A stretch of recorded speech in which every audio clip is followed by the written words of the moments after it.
اللہ اللہ اللہ اللہ اللہ اللہ اللہ۔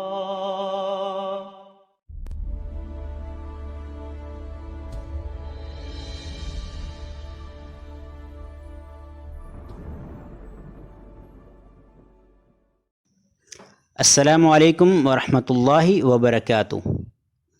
رمضان مبارک قرآن کریم کے سائے میں گزارنے کا عزم کرنے والوں کو میں خوش آمدید کہتا ہوں۔ یہ ہماری آج کی پہلی کلاس ہے جو رمضان مبارک کے پہلے دن شروع ہو رہی ہے۔ جن لوگوں نے قرآن کریم کو صحیح تلفظ کے ساتھ پڑھنے، سمجھنے اور عمل کرنے کا شوق پیدا کیا ہے، ان کے جذبے کو میں سلام پیش کرتا ہوں۔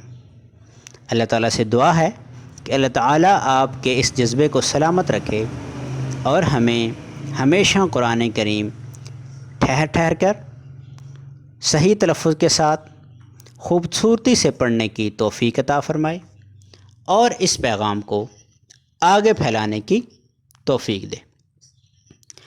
یہ حروف تہجی کی وہ ترتیب ہے جس کو ہم بچپن سے دیکھتے چلے آ رہے ہیں، لیکن اگر آپ غور کریں تو یہ روایتی ترتیب شکلوں کے اعتبار سے بنائی گئی ہے۔ مثلا ان تینوں کی بالکل ایک جیسی شکل ہے اور ان تینوں کی ایک جیسی، آگے والے دو کی ایک جیسی شکل ہے۔ تو ہم نے اس روایتی ترتیب کو تھوڑا سا تبدیل کیا اور اب ہم اس کو پڑھیں گے صوتی ترتیب سے۔ صوتی ترتیب اختیار کرنے کی ایک وجہ تو یہ ہے کہ اس میں آسانی سے مشکل کا اصول اپنایا گیا ہے۔ اس کی ایک سمپل سی مثال ہے، بچہ جب بولنا شروع کرتا ہے تو وہ الف با تا ثا نہیں بولتا، بلکہ سب سے پہلے اس کے منہ سے جو الفاظ نکلتے ہیں وہ ہیں ماما، بابا، اس لیے کہ یہ سب سے آسان ترین حروف ہیں۔ اس لیے ہم نے روایتی انداز کے بجائے صوتی انداز کو اپنایا، یعنی آسان حروف کو ہم شروع میں لے کر آئے ہیں اور مشکل حروف کو ہم نے آخر میں رکھا ہے۔ تو ہمارا پہلا حرف آج کا جس سے ہم آغاز کر رہے ہیں وہ ہے میم۔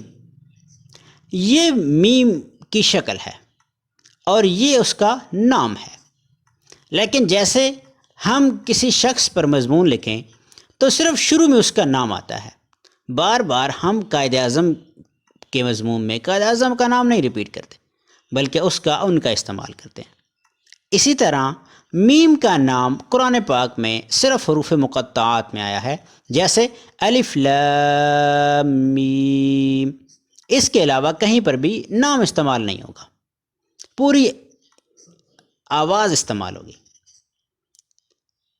یہ میم کا مخرج ہے، یعنی میم جو ہے وہ کہاں سے نکلتا ہے۔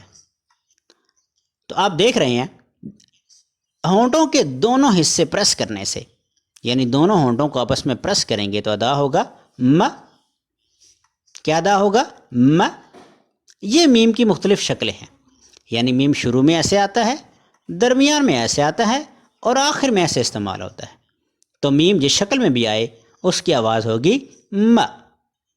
یاد رکھیں اس کو ہم کھینچ کر ما نہیں پڑھیں گے بلکہ پڑھیں گے م۔ جیسے یہ دیکھیں یہاں میم پورا استعمال ہوا ہے، جیسے اسلام۔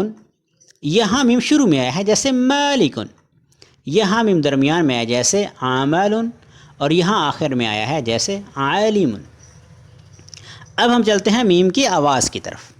یہاں آپ دیکھ رہے ہیں کہ میم کے اوپر زبر ہے تو اس کی آواز ہوگی م۔ اس کو ہم کھینچ کر نہیں پڑھیں گے، کسی حرف پر زبر زیر یا پیش آئے تو ہم اس کو ما نہیں پڑھتے، کھینچ کر نہیں پڑھتے بلکہ اس کی اپنی آواز میں پڑھتے ہیں م۔ اسی طرح جب میم کے نیچے زیر آئے تو اس کو ہم پڑھتے ہیں می۔ اس کو ہم میں نہیں پڑھتے، بڑی اے کے ساتھ نہیں پڑھتے بلکہ اس کو ہم پڑھتے ہیں می، یعنی چھوٹی آ کے ساتھ۔ بڑی آ کا استعمال قرآن کریم میں نہایت کم ہے، نہ ہونے کے برابر ہے۔ اسی طرح جب میم کے اوپر پیش آئے تو اس کی آواز ہوتی ہے مو۔ اب اس کی آپ نے اچھی طرح پریکٹس کرنی ہے۔ م می مو، م می مو، اور اس میں صرف آپ کے ہونٹ ہلنے چاہیے، یعنی ہونٹ پریس ہونے چاہیے۔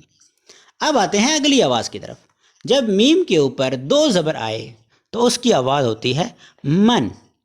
اس کی آواز کیا ہوتی ہے؟ من۔ اسی طرح جب میم کے نیچے 2 زیریں آتی ہیں تو اس کی آواز ہوتی ہے من۔ اسی طرح جب میم کے اوپر 2 پیشیں آتی ہیں تو اس کی آواز ہوتی ہے من۔ اس کی بھی ہم تھوڑی سی پریکٹس کریں گے۔ من، من، من۔ ایک دفعہ دوبارہ پڑھتے ہیں۔ من، من، من۔ آگے چلتے ہیں۔ جب میم پر جزم آئے تو اس کی آواز ہوتی ہے ام۔ میم سے پہلے زبر ہو تو اس کی آواز ہوتی ہے ام۔ اسی طرح جب میم پر جزم ہو یعنی میم ساکن ہو اور اس سے پہلے زیر ہو تو اس کی آواز ہوگی ام، اور میم ساکن سے پہلے پیش آ جائے تو اس کی آواز ہوگی ام۔ اس کی بھی پریکٹس کرتے ہیں۔ ام، ام، ام۔ آپ میرے ساتھ مل کر پڑھیں گے۔ ام، ام، ام۔ اسی طرح جب میم پر شد آئے تو اس کی آواز ریپیٹ ہوگی، یعنی میم کی آواز 2 دفعہ آئے گی، جیسے ام، ام۔ اسی طرح جب میم پر شد ہو اور اس کے نیچے زیر ہو تو اس کو ہم پڑھیں گے امی، امی۔ تھوڑی سی آواز یہاں پر ناک میں جا رہی ہے۔ جب میم پر شد ہو اور اس کے اوپر پیش ہو تو اس کو ہم پڑھیں گے امو۔ اس کو ہم کیا پڑھیں گے؟ امو۔ اس کی ہم تھوڑی سی دوبارہ پریکٹس کرتے ہیں، میرے ساتھ مل کر پڑھیے۔ ام، امی، امو۔ تو یہ آج کا ہمارا سبق تھا حرف میم کا۔ آپ کم از کم 10 سے 15 مرتبہ ان تمام حروف کو دہرائیں گے، ان کی پریکٹس کریں گے تو انشاءاللہ آپ کا یہ حرف بالکل صحیح ادا ہوگا۔ آئیے چلتے ہیں آج کی حدیث کی طرف۔